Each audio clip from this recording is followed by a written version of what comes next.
Today's topic is recruitment. Recruitment in international staffing. मतलब कि क्या होता है कि रिक्रूट अ पर्सन, जैसे कि हमने सिंपल टर्म में एचआर में पढ़ा है कि स्टाफिंग का मतलब क्या होता है कि हमें एक पर्सन या वैकेंसी की, हमारे पोस्ट में वैकेंसी है तो फिर हम एक बंदे को रिक्रूट करते हैं उस पोस्ट पे, उस पोस्ट की फिलिंग के लिए। उसके लिए हमें एक राइट पर्सन चाहिए होता है जो उस जॉब को परफॉर्म कर सके। पर लेकिन in international human resource management और CCHRM मतलब कि क्रॉस कल्चर HRM, उसके अंदर क्या होता है, रिक्रूटमेंट का प्रोसेस भी अलग होता है।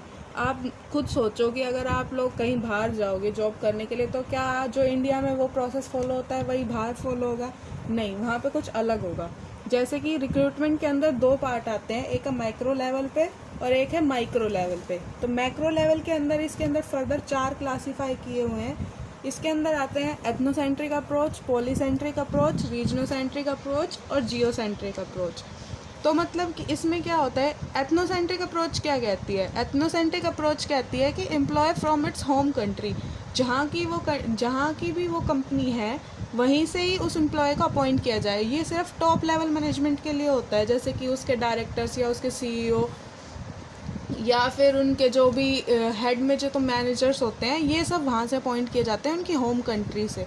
इनके पीछे कुछ रीजंस होते हैं। रीजंस क्या हैं कि भाई वहाँ के पर्सन जो हैं, जो होस्ट कंट्री के जो पर्सनस हैं वो प्रॉपर क्वालिफाइड नहीं है, या फिर हमें होम कंट्री से इजीली कम कॉस्ट पे अवेलेबल हो जाते हैं वो लोग, या फिर ये भी हो सकता है कि हमारे यहाँ जो होस्ट कंट्री में जो सब्सिडरी कंपनी आई है उसकी जो है कॉस्ट हाई हो। जैसे कि कई देश ऐसे होते हैं जहाँ पे बहुत ज़्यादा ही कॉस्ट ऑफ लिविंग होती है, उनकी सैलरी को बहुत ज़्यादा देना पड़ता है, जैसे कि जापान हो गया। ये सब चीज़ जो कंट्रीज़ होती हैं जो पूरी डेवलप्ड कंट्री है, उसके अंदर क्या होता है, हाई कॉस्ट होती है, इसलिए वो अपनी कंट्री से ही बुला लेते हैं जितने भी हमें वैकेंट पोस्ट करनी होती है। अब आफ्टर दैट इसके कुछ एडवांटेजेस भी होते हैं। एडवांटेजेस क्या होते हैं कि जो पेरेंट कंट्री नेशन के जितने भी एम्प्लॉयज़ होते हैं वो उनके गोल्स, उनके स्ट्रेटजीज़ के बारे में पूरी तरीके से फेमिलियर होते हैं। उनको पता होता है कि इस कंपनी का क्या गोल है, क्या स्ट्रेटजी है, सब कुछ। और parent nation company is more knowledgeable about the product. उसको पता है कि वो क्या प्रोडक्ट बना रही है। जैसे कि जापान से अगर कोई बंदा आता है हमारे यहाँ पे काम करने के लिए, तो उसको पता है कि हमारे वहाँ क्या, किस प्रोडक्ट की सब्सिडी लगी है और वहाँ पे क्या टेक्निक्स हैं, ये सब पता होता है। Parent nation company is more personal between with headquarters के साथ उनका जो है वो पर्सनल रिलेशन जैसा भी होता है। अब आप कुछ सोचो, अगर आपके घर में कोई आता है तो आप उसके साथ बिल्कुल फेमिलियर होते हो, पर लेकिन कहीं आपके घर में कोई अननोन बंदा आ जाए फिर आप फेमिलियर नहीं हो पाओगे उसके साथ, इसलिए वो हेडक्वार्टर के साथ भी बिल्कुल फेमिलियर होता है। उनके बीच में कोई कम्युनिकेशन गैप नहीं होता, जैसे कि उनकी कोई लैंग्वेज डिफरेंस नहीं होती। अगर वो जैपनीज़ बंदा है और यहाँ के काम कर रहा है तो उसके टॉप मैनेजमेंट जितने भी हेडक्वार्टर्स के होंगे वो भी जैपनीज़ होंगे, दोनों जैपनीज़ लैंग्वेज में बात कर सकते हैं, तो उनके बीच में कोई कम्युनिकेशन गैप नहीं होता। पर लेकिन इसके कुछ डिसएडवांटेजेस भी हैं, जैसे कि absence of opportunity for host country nation. अब जो होस्ट कंट्री नेशन है उसके लिए जितनी भी अपॉर्चुनिटीज़ हैं वो ख़त्म हो जाती हैं, इससे हमारी होस्ट कंट्री को लॉस होता है। हमारे यहाँ की कंट्री, मतलब हमारे यहाँ की नहीं, जितनी भी होस्ट कंट्री नेशन होंगी वो अंडर एम्प्लॉयमेंट में चली जाएंगी, उनके पास एम्प्लॉयमेंट नहीं रहेगा। और फिर सेकंड है, उनका मोरल डाउन हो जाएगा। जब वो देखेंगे कि हमारे यहाँ पे कंपनियाँ तो आई हैं पर हमको जॉब नहीं दे रहे हैं, तो उनका मोरल और उनकी लॉयल्टी भी ख़त्म हो जाएगी toward the host nation country. Fails to get advantages for the best. वो अगर वो एथनोसेंट्रिक अप्रोच को अपनाते हैं तो वो कहीं ना कहीं जियोसेंट्रिक अप्रोच, पॉलीसेंट्रिक अप्रोच, इन सब का डिक्लाइन करते हैं। इससे जो है बेस्ट टैलेंटेड बिल्कुल ख़त्म हो जाता है। वो सिर्फ अपने नेशन के ही लोगों को मतलब एनकरेज करते हैं फॉर द वर्क। तो हमारा ये जो एथनोसेंट्रिक अप्रोच है वो ऑलमोस्ट ख़त्म हो चुका है। अगला आता है पॉलीसेंट्रिक अप्रोच। पॉलीसेंट्रिक अप्रोच ये होती है जो fully based on host nation country.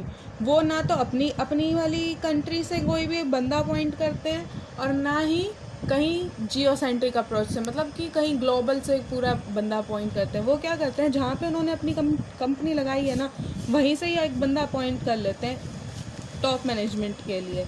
इसके कुछ एडवांटेजेस होते हैं, जैसे कि अगर कोई बंदा बाहर से आएगा यहाँ पे तो उसकी फैमिली का रहना, उसका खाना, उसको रहने को घर देना, ये सब ज़रूरी हो जाएगा। पर लेकिन अगर हम अपनी कंट्री का, यहीं की कंट्री का कोई ले लेते हैं, तो उसका घर, उसका खाने वगैरह, उसकी वाइफ का जितना भी वो खर्चा होगा ना, वो सब ऑलरेडी हो रहा होगा, तो उसको दिक्कत नहीं होगी यहाँ रहने में एज़ कम्पेयर टू एक्सपेरिटेट।